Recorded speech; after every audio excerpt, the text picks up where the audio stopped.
Hello student, स्वागत है आप सभी का आज के इस वीडियो लेक्चर में। और देखिए आज के इस वीडियो में हम ये वाला क्वेश्चन देखेंगे और देखिए काफ़ी इंपॉर्टेंट क्वेश्चन है और देखिए कई बार यूनिवर्सिटी एग्जाम में देखिए ये पूछ लिया जाता है। तो यहाँ पर देखिए हम इस क्वेश्चन की बात करें तो देखिए यहाँ पर क्या गिवन है। ई प्रत्यास्थता गुणांक वाली दो समान गेंदें परस्पर टकराती है। तो देखिए यहाँ पर प्रत्यास्थता गुणांक कितना दिया है, स्मॉल ई, और यहाँ पर दो समान गेंदें हैं, इक्वल बॉल्स हैं। तो यहाँ पर देखिए ये दोनों आपस में इम्पैक्ट करती हैं और देखिए टक्कर से पहले उभयनिष्ठ अभिलंब की दिशा में उनके जो वेग हैं कितने हैं, u1 v1। तो यहाँ पर देखिए जो कॉमन नॉर्मल होता है उसकी डायरेक्शन में वेलोसिटीज कितनी दे दी गई है, यहाँ पर u1 v1 उभयनिष्ठ अभिलंब की दिशा में। और देखिए उसके समकोण दिशा में यानी उभयनिष्ठ अभिलंब के लंबवत डायरेक्शन में यहाँ पर देखिए वेलोसिटी कितनी दे दी है, u2 और v2। तो यहां पर देखिए ये अगर नॉर्मल है, ये क्या है, नॉर्मल अभिलंब। तो देखिए इस डायरेक्शन में जो वेलोसिटीज है दोनों बॉल्स की वो कितनी है, u1 v1 है। और देखिए उसके जो परपेंडिकुलर डायरेक्शन की अगर हम बात करें तो कितनी है, u2 v2। तो देखिए अभिलंब की दिशा में वेग कितने हैं दोनों गेंदों के, u1 v1, और अभिलंब की लंबवत दिशा में कितने हैं, u2 v2। तो देखिए इस कंडीशन में हमें ये प्रूफ करके दिखाना है और एक कंडीशन यहाँ पर ये भी दी गई है। देखिए यदि टक्कर के पश्चात उनके वेग परस्पर लंबवत हैं तो देखिए इंपैक्ट के बाद में उनकी वेलोसिटीज यदि परपेंडिकुलर है तो ऐसी कंडीशन में हमें ये प्रूफ करके दिखाना है।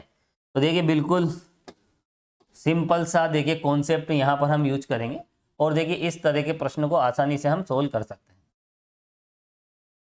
चलिए आगे हम बढ़ते हैं और यहाँ पर सबसे पहले देखिए हम एक डायग्राम बनाएंगे और डायग्राम के बेस पे देखिए हमें यहाँ पर समझना होगा कि यहाँ पर क्या गिवन है।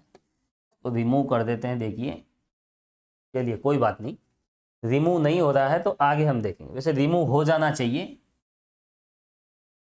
चलिए ओके, अब यहाँ पर देखिए हम सबसे पहले एक डायग्राम हम बनाएंगे। देखिए यहाँ पर देखिए एक तो नॉर्मल की बात कही गई है अभिलंब की, और अभिलंब की लंबवत दिशा में वेग ये हैं, अभिलंब की दिशा में वेग ये हैं। दो बॉल है जो आपस में इंपैक्ट करती है, दोनों का मास सेम है, समान गेंदें हैं। देखिए यहाँ पर इक्वल स्पेयर, और इक्वल स्पेयर्स वाली बात आ जाती है तो यहाँ पर समान गेंदें होती है और हमें जो उनका मास है वो सेम लेना पड़ता है।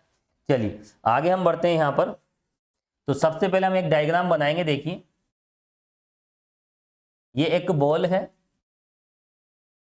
और देखिए एक और बॉल है जो इससे किस तरह से इंपैक्ट करती है। यहाँ पर ये देखिए ओब्लिक इंपैक्ट, ये वैसे यहाँ पर देखिए ये डायरेक्ट इंपैक्ट वाली बात कही जा रही है। यहाँ डायरेक्ट इंपैक्ट नहीं, देखिए ऐसा यहाँ गिवन नहीं है कि कौन सी इंपैक्ट है, लेकिन यहाँ पर देखिए ये वाली बात देखें आप कि टकराने के बाद समकोण दिशा में कहाँ थी। देखिए ये देखें आप, यदि टक्कर के पश्चात उनके वेग परस्पर लंबवत है तो टकराने के बाद यहाँ पर देखिए जो वेलोसिटीज है, टकराने के बाद वेलोसिटीज परपेंडिकुलर है, लंबवत है। तो यहाँ पर देखिए ओब्लिक इंपैक्ट है। कौन सी इंपैक्ट है, ओब्लिक।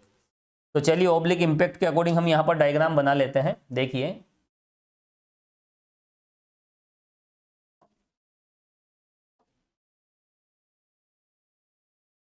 एक बॉल ये है और दूसरी बॉल ये है,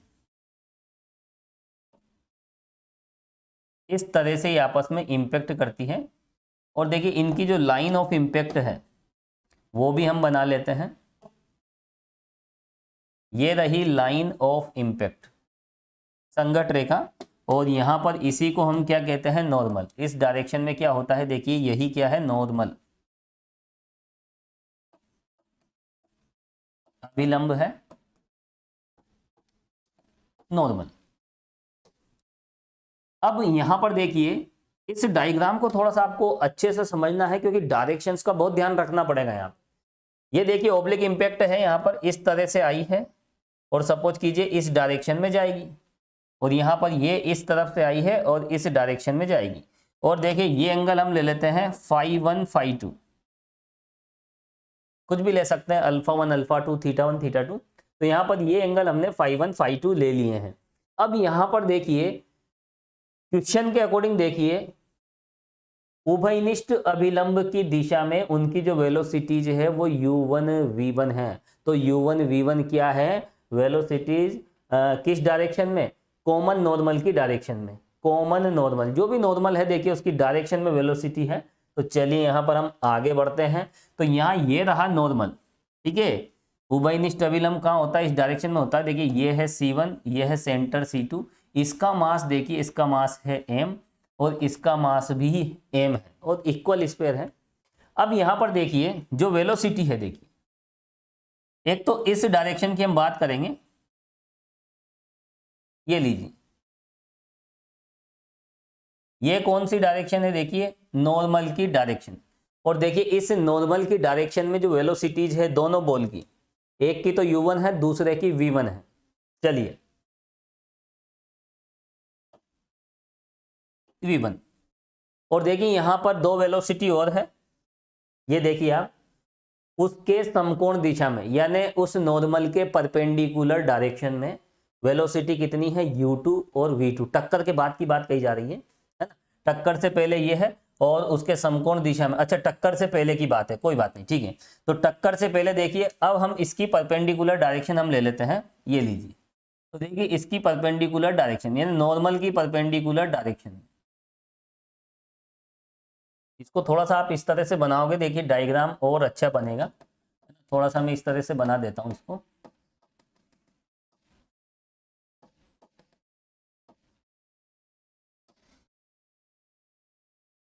इस लाइन को आप जितना तिरछा लोगे ना, उतना डायग्राम आपका अच्छा बनेगा। डायग्राम ही तो बनाना है। और ये लीजिए,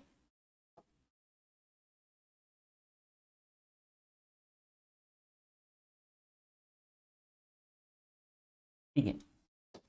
चलिए यहाँ पर ये देखिए, ये सेंटर C1 और ये सेंटर C2, ये एंगल हमने φ1 लिया था, ये एंगल φ2 लिया था, ठीक है। इसका मास है m और इसका मास भी है m। अब देखिए हम किसकी बात करेंगे यहाँ पर, पहले तो नॉर्मल की डायरेक्शन की बात करते हैं। तो देखिए ये है नॉर्मल की डायरेक्शन, अभिलंब की दिशा, और ये है नॉर्मल के परपेंडिकुलर डायरेक्शन। तो देखिए यहां पर नॉर्मल की डायरेक्शन में वेलोसिटी कितनी दे दी है, इस वाली बॉल की तो u1 और इसकी कितनी दे दी है, देखिए v1। तो u1 v1 क्या है, velocities in the direction of normal, है ना। तो देखिए नॉर्मल की डायरेक्शन में ये देखिए u1 v1, और नॉर्मल के परपेंडिकुलर डायरेक्शन में, तो नॉर्मल के परपेंडिकुलर में कौन है, देखिए u2 v2। तो अभिलंब की दिशा में u1 v1 है, और ये अभिलंब की लंबवत दिशा में कितनी है, देखिए u2 और v2।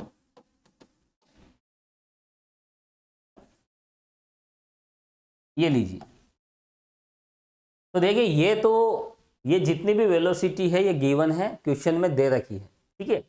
अब देखिए यहाँ पर हम मान लेते हैं कि टक्कर के बाद इनकी जो गति की दिशाएं हैं वो इस तरह से है। टक्कर के बाद देखिए इस तरह से गति करेगी, इस डायरेक्शन में गति करेगी, और केंद्रीय रेखा से किस एंगल पर, φ1 φ2 एंगल पे। अब देखिए यहाँ भी हम कंपोनेंट्स की बात करेंगे। देखिए अगर इस डायरेक्शन में कंपोनेंट की हम बात करें और एक इस डायरेक्शन में हम कंपोनेंट लेंगे, यहाँ भी देखिए इस डायरेक्शन में हम ले लेते हैं और इस डायरेक्शन में भी ले लेते हैं, क्योंकि यहाँ पर देखिए ये जो चार वेग हमें दे रखे हैं, ये वेलोसिटी जो हमें दे रखी है, एक तो नॉर्मल की डायरेक्शन में है और एक नॉर्मल के परपेंडिकुलर डायरेक्शंस में है, ठीक है, दोनों बॉल्स के लिए। अब यहाँ भी देखिए इधर v1 है, तो ये हम मान लेते हैं टक्कर के बाद क्या हो जाता है, v1 डैश। इधर v2 है तो ये वाला क्या हो जाता है, देखिए v2 डैश।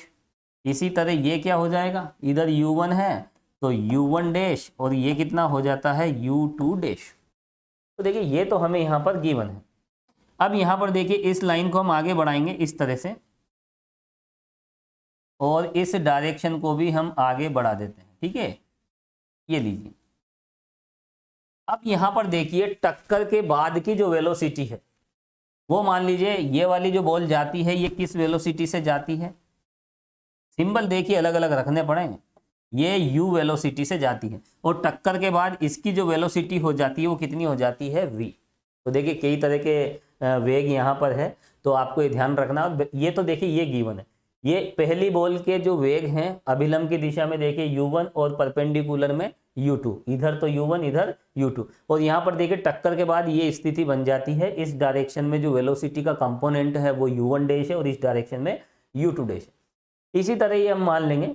अब यहाँ पर देखिए ये डायग्राम कंप्लीट हो जाता है और यहाँ पर देखिए एंगल की अगर हम बात करें, ये वाला एंगल फाई 1 है तो ये भी कितना होगा, देखिए फाई 1 हो जाएगा और ये भी, ये कितना हो जाएगा, फाई 2 हो जाएगा। ठीक है, क्लियर है, दो पैरेलल लाइन है ये और ये पैरेलल है। ठीक है, तो ये एक ओब्लिक लाइन है, तिरछी रेखा है, इसे काटेगी, एंगल बिल्कुल सेम होगा। चलिए अब यहाँ पर देखिए आगे हम बढ़े, ये डायग्राम आप अच्छे से बना लें, बार बार देखिए हमें इस डायग्राम पे आना पड़ेगा। चलिए तो चलिए कुछ बातें हम लिख लेते हैं इस डायग्राम के बारे में। तो यहाँ पर देखिए ये तो गिवन है, इन्हें लिखने की जरूरत नहीं है, मास भी गिवन है। एक तो हम फाई 1 फाई 2 की बात कर लेते हैं और ठीक है। चलिए तो यहाँ पर देखिए u1 v1 u2 v2 तो यहाँ पर गिवन है, एक तो हम इनको एक्सप्लेन कर लेते हैं। ओके लिखिए आप, लिखिए आप, माना टक्कर के बाद दोनों गोलों के वेग क्रमशः, एक का तो क्या ले लिया देखिए u और दूसरे का क्या ले लिया v है, और ये सेंटर लाइन से कितने एंगल बनाते हैं, जो केंद्रीय रेखा से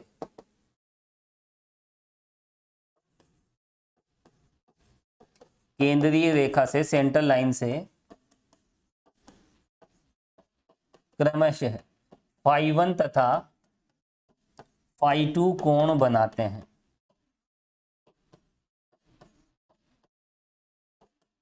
और देखिए काफ़ी इंपॉर्टेंट क्वेश्चन है, देखिए कई बार देखिए यूनिवर्सिटी एग्जाम में ये आया हुआ है। ठीक है, कितने एंगल बनाते हैं, फाई 1 तथा फाई 2 एंगल बनाते हैं। अब यहाँ पर आप देखें ये वाला डायग्राम, ठीक है, इसको आप अच्छे से समझें। तो देखिए यहाँ पर ये हमने बता दिया कि फाई 1 फाई 2 एंगल बनाते हैं, कौन, एक तो u और एक v। ये वैसे u है, एक ही बात है ना, ये भी u है और इसको आगे बढ़ाएं, ये भी u है।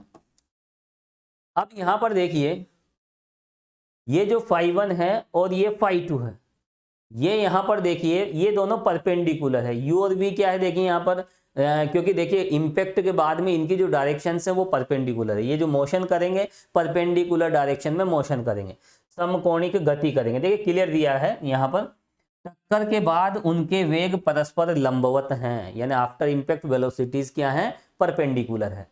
चलिए तो यहाँ पर देखिए हम क्या करेंगे, यहाँ पर u और v परपेंडिकुलर है, यानी फाई 2 में अगर हम इसमें पाई बाई 2 ऐड करें तो ये कितना आ जाएगा, फाई 2। ये देखिए कई बार मैं बता चुका हूँ, ये दोनों 90 एंगल पे है। ठीक है, ये 30 है तो फिर ये 30 है ना, जो भी 90, तो हम यहाँ पर ऐसा हम कह सकते हैं। देखिए कई बार मैं बता चुका हूँ और कितने एग्जाम्पल आपको बताऊँ। देखिए यहाँ पर देखिए मैं पहले भी बता चुका हूँ आपको, ये देखिए ये थीटा है और ये थीटा डैश है।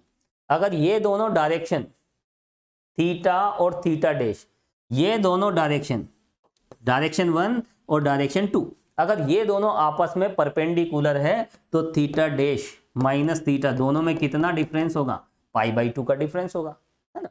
और यहाँ पर हम ऐसा भी कह सकते हैं थीटा डैश किसके इक्वल होगा, देखिए थीटा डैश होगा पाई बाई 2 प्लस थीटा। ये वाली बात मैं कई बार बता चुका हूँ। ठीक है, तो यहाँ पर ये फाई है, फाई 2 ये इससे पाई बाई 2 अधिक होगा। ठीक है, फाई 1 से पाई बाई 2 अधिक, तो यहाँ पर यही बात हमें लिखनी है। प्रश्न के अनुसार अकॉर्डिंग टू क्वेश्चन v तथा u, अब ये देखिए u तथा v क्या है, u तथा v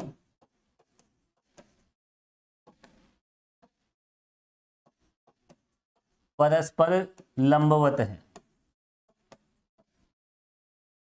तो टक्कर के बाद की जो वेलोसिटीज है वो आपस में परपेंडिकुलर है। तो क्या होगा, ऐसी कंडीशन में फाई 2 क्या हो जाएगा, phi 1 plus pi by 2, pi by 2 plus phi 1, ये लीजिए।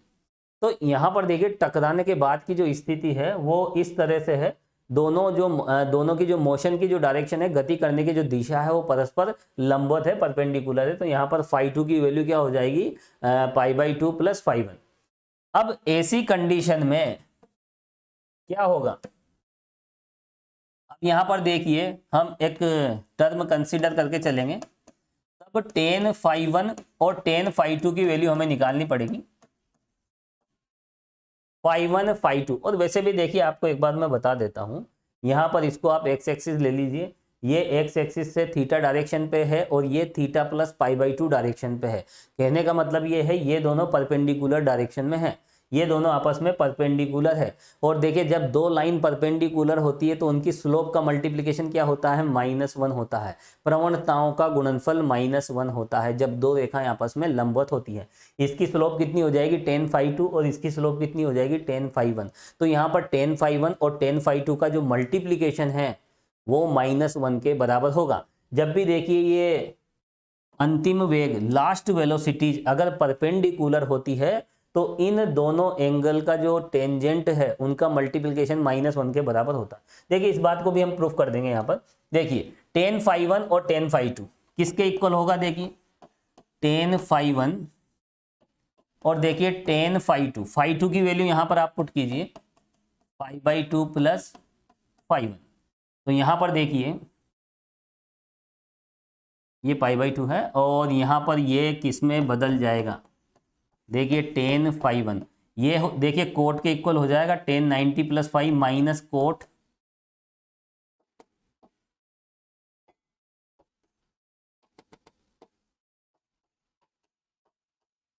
phi 1, ठीक है।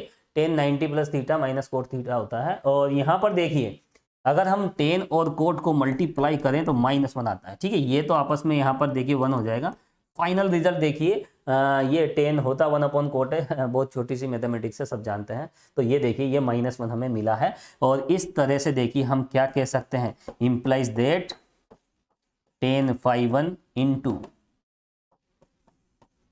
tan phi 2 equal -1।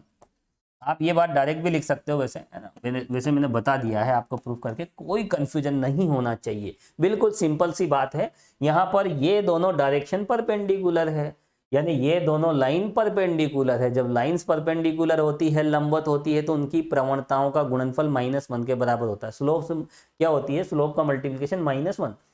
और वैसे भी देखिए यहाँ पर सिंपल सा कॉन्सेप्ट है, यहाँ दोनों को मल्टीप्लाई करें तो ये आप देख सकते हो 90 प्लस 5 इस तरह से यूज करें तो ये -1 आ जाता है।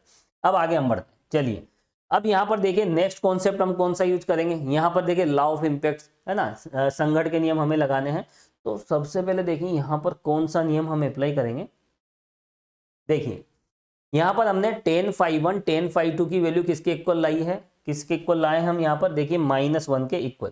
तो यहाँ पर देखिए कहीं ना कहीं हमें tan phi 1 tan phi 2 को भी यहाँ पर कैलकुलेट करना पड़ेगा। तो यहाँ पर देखिए किस तरह से हम कैलकुलेट करें, चलते हैं डायग्राम पे। देखिए यू को अगर आप इस डायरेक्शन में टर्न करोगे, टक्कर के बाद की जो भी स्थितियां वो हम मान लेते हैं, पहले तो यू को इस डायरेक्शन में टर्न करेंगे तो देखिए ये u1 डैश है। देखिए मैं यहाँ बता देता हूँ, u को आप उधर टर्न करोगे, u का कंपोनेंट उस तरफ लोगे तो क्या होगा, देखिए u cos phi 1 इक्वल क्या हो जाएगा, देखिए u1 डैश। इसी तरह u को आप इस तरफ लोगे तो u sin phi 1, कॉमन सी बात है, ये 90 माइनस phi 1 हो जाएगा। कोसाइन लीजिए आप u cos 90 माइनस phi 1, तो इधर u cos phi 1 है तो इधर क्या हो जाएगा u sin phi 1, और इसका कंपोनेंट इधर लोगे तो क्या मिल जाएगा, देखिए u2 डैश। दोनों को आपस में डिवाइड कर दीजिए, तो जैसे आपस में डिवाइड करोगे तो इससे tan phi 1 मिल जाएगा। इसी तरह इस वाले सिस्टम से tan phi 2 मिल जाएगा। चलिए हम नेक्स्ट स्टेप में यही निकालेंगे। कुछ बातें लिखनी पड़ती है लेकिन लिखें। टक्कर के बाद मान लीजिए, माना टक्कर के बाद सबसे पहले नॉर्मल की डायरेक्शन की बात करते हैं। अभिलंब की दिशा में गोलों के जो वेग हैं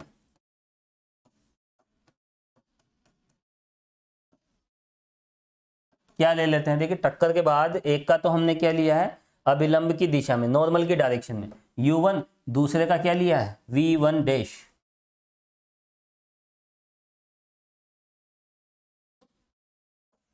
चलिए तो यहां पर देखिए इस डायरेक्शन में देखिए u1 डैश और उधर क्या है v1 डैश। तो टक्कर के बाद अभिलंब की दिशा में वेग क्रमशः कितने हैं, एक का तो u1 डैश तथा दूसरे का क्या है v1 डैश।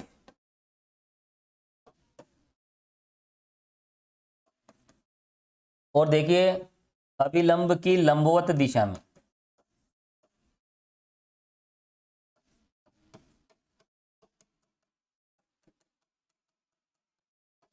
गोलों के वेग क्रमशः। देखिए अभिलंब की लंबवत दिशा में अगर हम डायग्राम पे चलें तो ये देखिए नॉर्मल की परपेंडिकुलर डायरेक्शन, तो इस डायरेक्शन में कितने हैं u2 डैश v2 डैश, लिखें आप u2 डैश तथा v2 डैश हैं।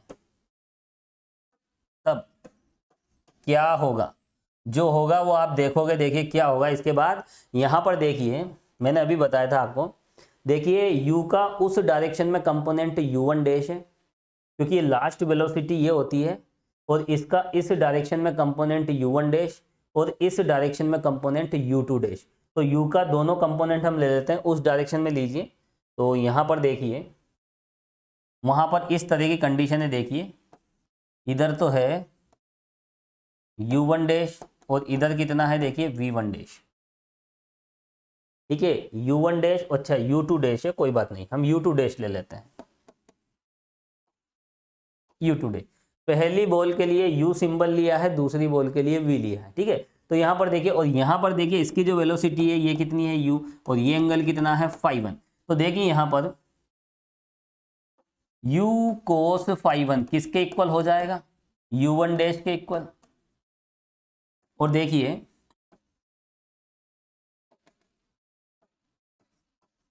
एक और हम देखेंगे u2 डैश, इस u का इस तरफ कंपोनेंट क्या हो जाएगा, देखिए u sin φ1 है ना, उस डायरेक्शन में cos φ1 है तो इस डायरेक्शन में sin φ1, और वो किसके इक्वल है देखिए u2 डैश के इक्वल। तो यहाँ पर देखिए आप दोनों को आपस में डिवाइड कीजिए तो हमें क्या मिलेगा, इम्प्लाइज दैट, देखिए u1 dash upon u2 dash, मैं दोनों को डिवाइड कर देता हूँ, u cos φ1 upon u sin φ1 equal कितना हो जाएगा देखिए u1 dash upon u2 dash.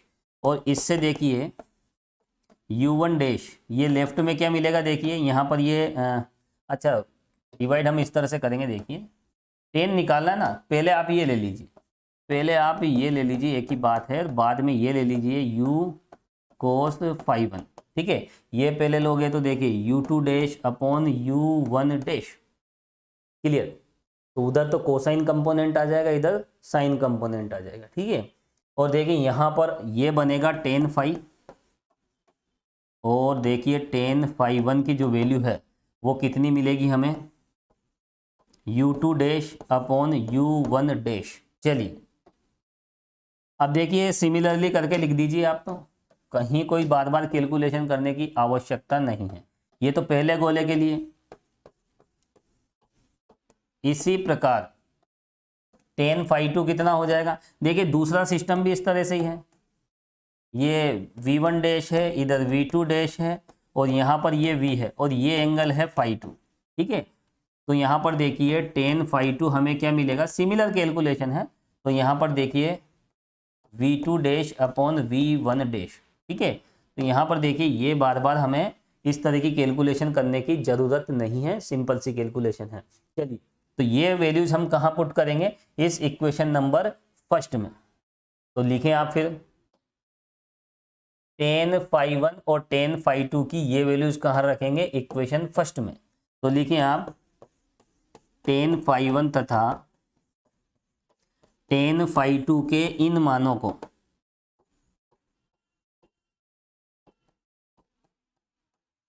कहाँ रख देंगे, इक्वेशन 1 में रखने पर। चलिए पुट कर देते हैं। तो देखिए यहाँ इक्वेशन फर्स्ट क्या है, tan φ1 इंटू tan φ2। चलिए तो ये और ये किसके इक्वल हो जाएगा, तो u2 dash upon u1 dash, u2 dash upon u1 dash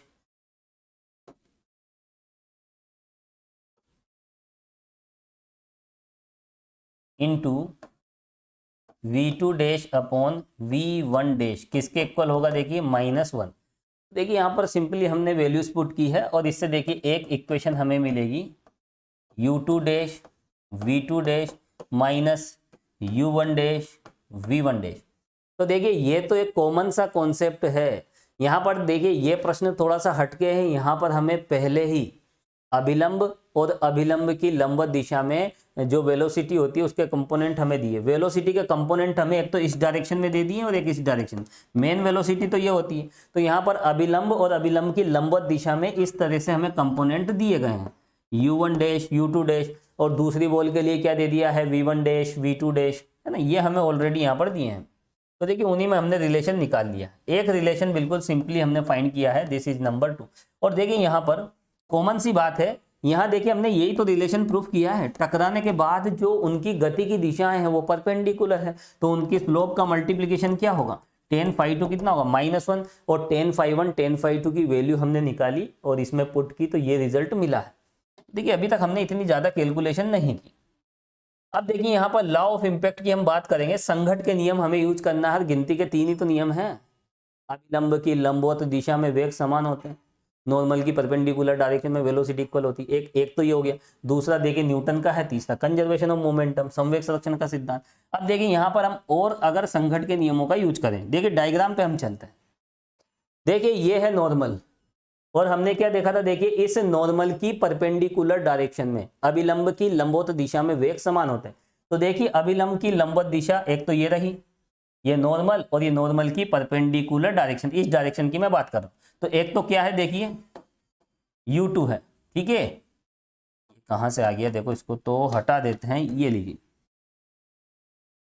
तो यहां पर देखिए एक डायरेक्शन तो ये रही, पहले गोले का अंतिम वेग अभिलंब की लंबवत दिशा में, और प्रारंभिक वेग अभिलंब की लंबवत दिशा में, ये तो बराबर होता है। तो देखिए यहाँ पर u2 किसके बराबर होगा, u2 डैश के बराबर। और देखिए यहाँ पर u1 किसके बराबर होगा, सॉरी इसकी बात करेंगे हम, v2 किसके बराबर होगा, v2 डैश के बराबर, क्योंकि हमने एक नियम पढ़ा था, अभिलंब की लंबवत दिशाओं में दोनों गोलों के वेग टक्कर से पहले टक्कर के बाद में बराबर होते हैं।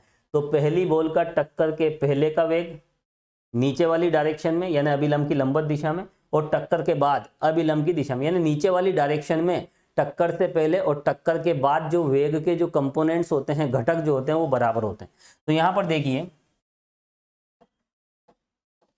u2 डैश के बराबर हो जाएगा, लिख लीजिए आप, u2 किसके बराबर हो जाएगा, u2 डैश। तो u2 डैश तो u2 के बराबर है, v2 डैश v2 के बराबर है। और इसका जो रीजन है वो भी हम देंगे, इसका क्या कारण है, ये हो जाएगी नंबर 2, और इसका जो कारण है वो हम साइड में लिखेंगे, क्योंकि अभिलंब की लंबवत दिशा में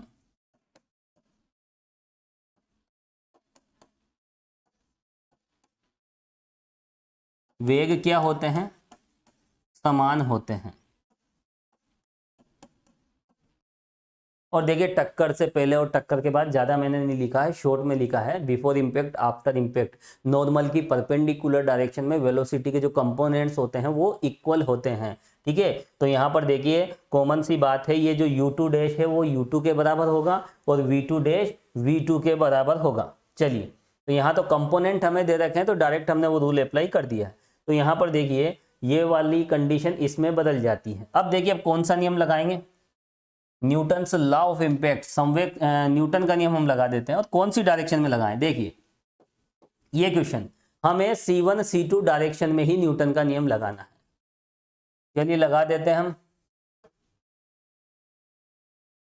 लिखिए आप, C1 C2 डायरेक्शन में न्यूटन के नियम से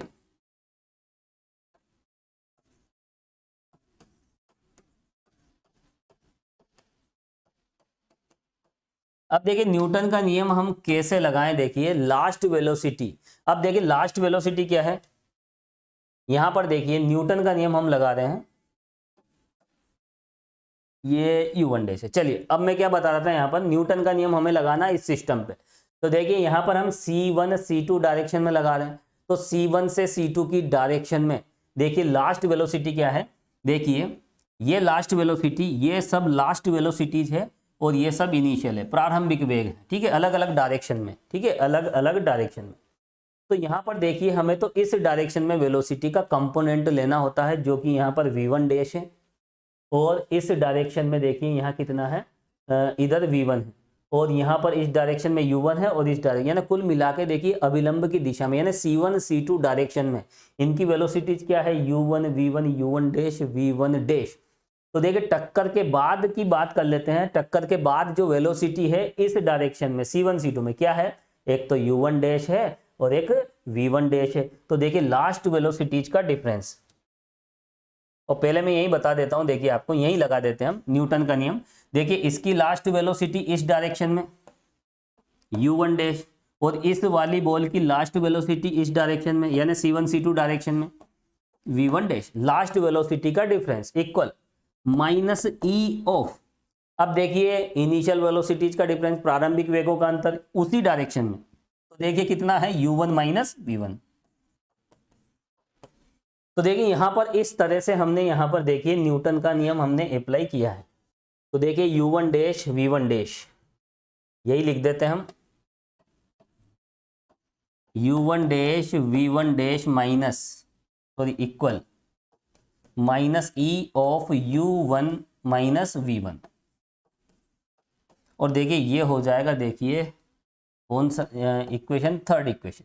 अब देखिए एक रूल और बचा है, वो कौन सा है, संवेग संरक्षण का नियम। और कौन सी डायरेक्शन में लगाएंगे, देखिए c1 c2 दिशा में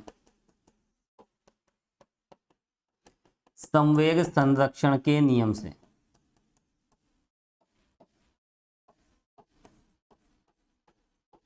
कंजर्वेशन ऑफ मोमेंटम, तो देखिए वो क्या होगा, देखिए तो पहले तो हम यहाँ पर बता देता हूँ, देखिए ये तो मिटा देते हैं, ये तो न्यूटन का नियम था। अब थोड़ा सा देखिए यहाँ पर संवेग संरक्षण का नियम भी हम लगा लेते हैं। जो भी वेलोसिटी लेनी है हमें इस डायरेक्शन में लेनी है। वैसे जनरली हम ये मानते हैं यू को उस डायरेक्शन में ले जाते हैं, है ना, जिस डायरेक्शन में रूल अप्लाई करते हैं उसी डायरेक्शन में कंपोनेंट लेते हैं। लेकिन यहाँ तो देखिए हमें कंपोनेंट दे रखे हैं, हमने ये तो माने हैं और ये दे रखे हैं। तो यहाँ पर देखिए आप, हम इसके मास की बात करते हैं। देखिए इसका मास कितना है m, और इसकी लास्ट वेलोसिटी कितनी है इस डायरेक्शन में, इसी डायरेक्शन में देखेंगे तो वो कितनी है, देखिए u1 डैश प्लस दूसरी बॉल पे आ जाते हैं मास, और इसकी लास्ट वेलोसिटी कितनी है, देखिए v1 डैश। तो देखिए टक्कर के बाद जो भी मोमेंटम होगा, जो भी संवेग होगा, ये निकाल लिया इस डायरेक्शन में। अब इसी डायरेक्शन में टक्कर से पहले की बात कर लेते हैं, है ना, टक्कर के बाद वाली कंडीशन पहले लिखते हैं, है ना, टक्कर से पहले वाली बाद में लिखते हैं। कैलकुलेशन थोड़ी सी आसान होती है इससे। चलिए अब देखिए टक्कर के पहले टोटल मोमेंटा, कुल संवेग कितना है, इसका मास और इसकी प्रारंभिक वेग, तो वो कितना है, देखिए u1 प्लस इसका मास m और इसका प्रारंभिक वेग उस डायरेक्शन में कितना है, देखिए v1। देखो सिंपल सा कॉन्सेप्ट है। देखिए तो यहां पर देखिए ये इस तरह का केस हमें मिलेगा, m के साथ u1 v1 u2 है ना, और इधर डैश। चलिए ये मैं लिख देता हूं वहां पर, तो क्या मिलेगा, m u1 dash m v1 dash m u1 और m v1, ये लीजिए। तो देखिए ये रूल हमने यहाँ पे लिख दिया है, ये संवेग संरक्षण का नियम था। ठीक है, आपको समझ में आ गया होगा। अब हम इसे मिटा देते हैं। चलिए तो यहाँ पर देखिए कंजर्वेशन ऑफ मोमेंटम का हमने रूल अप्लाई किया, ये हमें मिला है। इसे और कैलकुलेट करेंगे, m कैंसिल हो जाएगा, u1 dash plus v1 dash, और देखिए u1 प्लस v1। और देखिए जितनी भी बार ये क्वेश्चन आया, देखिए फुल क्वेश्चन बना है ये, सीधे 15 मार्क्स का, है ना। तो यहाँ पर देखिए काफी इंपॉर्टेंट क्वेश्चन है। तो यहाँ पर देखिए ये हो जाएगी इक्वेशन नंबर 4। चलिए अब यहाँ पर देखिए हमें रिजल्ट लाना क्या है। हमने देखिए 3 नियम यहाँ पर अप्लाई किए। नॉर्मल की परपेंडिकुलर डायरेक्शन में वेलोसिटी के कंपोनेंट इक्वल होते हैं, वो भी हमने इसमें यूज कर लिया है। न्यूटन का नियम भी लगा लिया है, कंजर्वेशन मोमेंटम का भी नियम हमने लगा दिया है। तो संवेग संरक्षण, न्यूटन, अभिलंब की लंबवत दिशा में वेग समान, सब कुछ बातें हमने कर ली। अब रिजल्ट क्या लाना है, तो रिजल्ट पे भी चलते हैं। तो ये रहा देखिए रिजल्ट, ये रिजल्ट हमें लाना है u1 प्लस v1 का whole square plus 4 u2 v2। तो देखिए यहाँ पर u1 प्लस v1 स्क्वायर हमें लाना है, u1 v1 का स्क्वायर। तो देखिए वो कैसे लाएं, चलिए यहां तक हम आ गए थे। तो यहां पर देखिए ये रहा, इसका स्क्वायर हम करेंगे, और देखिए इसका स्क्वायर हम करेंगे तो देखिए यहाँ पर u1, और रिजल्ट में क्या था देखिए लेफ्ट में, अच्छा डैश में रिजल्ट नहीं है, डैश तो हमें हटाना पड़ेगा, ठीक है हटा देंगे। जो भी रिजल्ट लाना है u1 v1 की टर्म में लाना है। और वैसे भी देखिए u1 dash v1 dash given नहीं है, प्रश्न में नहीं दिए हैं, वो हमने माने हैं। तो जो सिंबल हम लेके चलते हैं हमारी तरफ से, उन्हें तो रिमूव करना ही पड़ेगा। तो देखिए यहाँ पर इसका स्क्वायर कर देते हैं। इसका स्क्वायर करने से देखिए इक्वेशन 4 से हमें क्या मिल जाएगा, हमें मिलेगा यहाँ पर देखिए u1 प्लस v1 का होल स्क्वायर,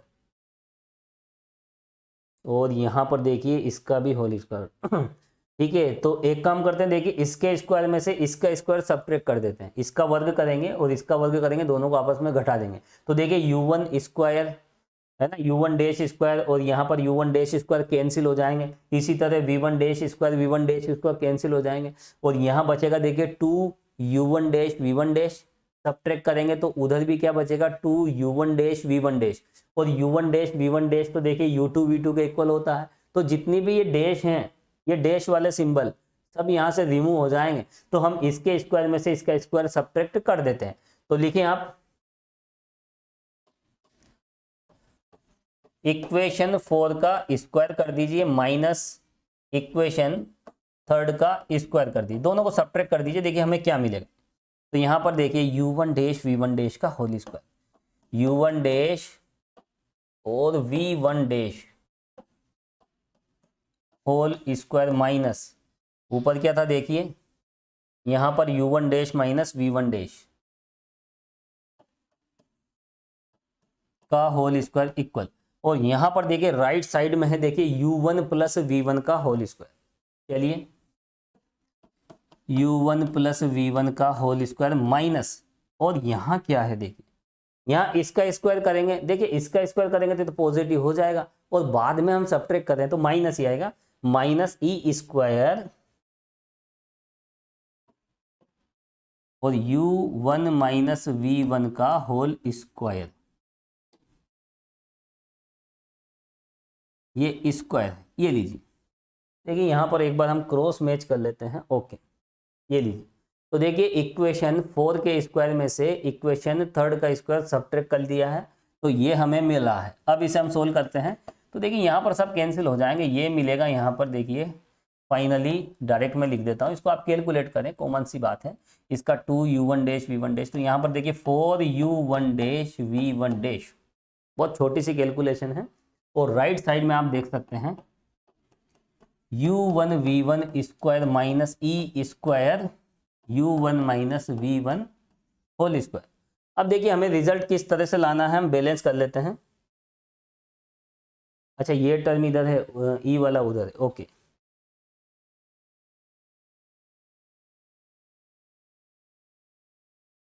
और ई वाली टर्म उस तरफ है, ओके।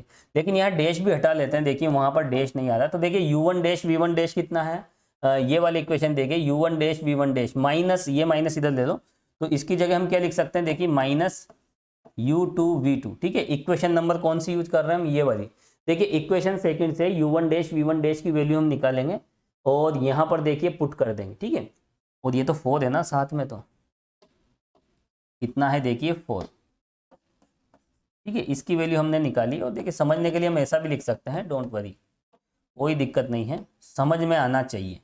तो यहाँ पर देखिए 4 अपनी जगह है, इसकी जो वैल्यू है वहाँ इक्वेशन कितनी है, इक्वेशन सेकंड से u2 v2, और देखिए यहाँ पर u1 प्लस v1 का whole square minus E square u1 minus v1 का होल स्क्वायर। ये जो भी कैलकुलेशन आई है किससे आई है, देखिए इक्वेशन सेकंड का यूज किया हमने, फ्रॉम इक्वेशन सेकंड।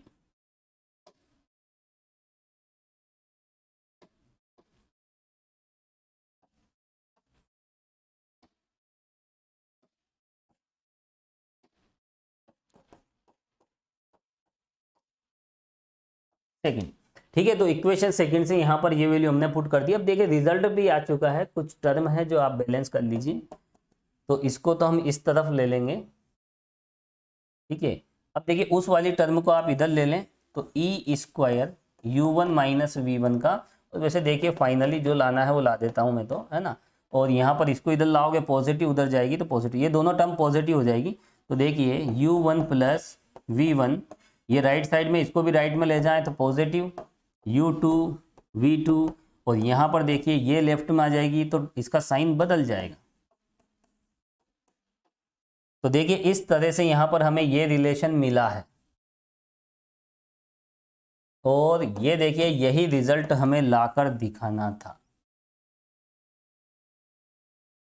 ठीक है, ये स्क्वायर यहाँ पर है, और देखिए यही हमें प्रूफ करके दिखाना था, हैंस प्रूफ। तो देखिए हालांकि ये क्वेश्चन इतना ज़्यादा डिफिकल्ट नहीं है, ज़्यादा लेंथी नहीं है, बस आपको यहाँ पर ये जो डायग्राम है, इस डायग्राम पे थोड़ा सा फोकस करना होगा। यहाँ पर ये जो वेलोसिटीज दे रखी है, ये नॉर्मल की डायरेक्शन में है और नॉर्मल की परपेंडिकुलर डायरेक्शन में है, इस दिशा में है और इस दिशा में है। टक्कर के बाद हम ऐसी स्थिति मान लेते हैं, ये एंगल φ1 माना है, ये एंगल φ2 माना है, और यहाँ पर देखिए ये जो डायरेक्शन है, ये u और v जो हैं ये आपस में परपेंडिकुलर है, लंबवत है। तो यहाँ पर φ1 में अगर π/2 ऐड करें तो क्या आ जाएगा, φ2 आ जाएगा।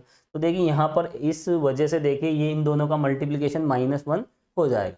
तो देखिए सिंपल से कॉन्सेप्ट हम यूज करेंगे यहाँ पर, ये कंपोनेंट्स वाले, तो tan φ1 φ2 की वैल्यू हमें मिलेगी, ये वैल्यूज उठा के इक्वेशन फर्स्ट में पुट करेंगे तो यहाँ पर ये हमें मिलेगा। उसके बाद न्यूटन का नियम लगाया इक्वेशन सेकंड, और संवेग संरक्षण का लगाया तो इक्वेशन 4, और 4 के स्क्वायर में से थर्ड का स्क्वायर हम सब्ट्रैक्ट कर देंगे। तो देखिए यहाँ पर थोड़ा सा क्वेश्चन को समझाने में टाइम लगता है, बाकी देखिए क्वेश्चन इतना बड़ा नहीं है। तो देखिए स्टूडेंट्स, इसी के साथ ये क्वेश्चन कंप्लीट हो जाता है। मिलते हैं फिर एक नए प्रश्न में। Thank you so much.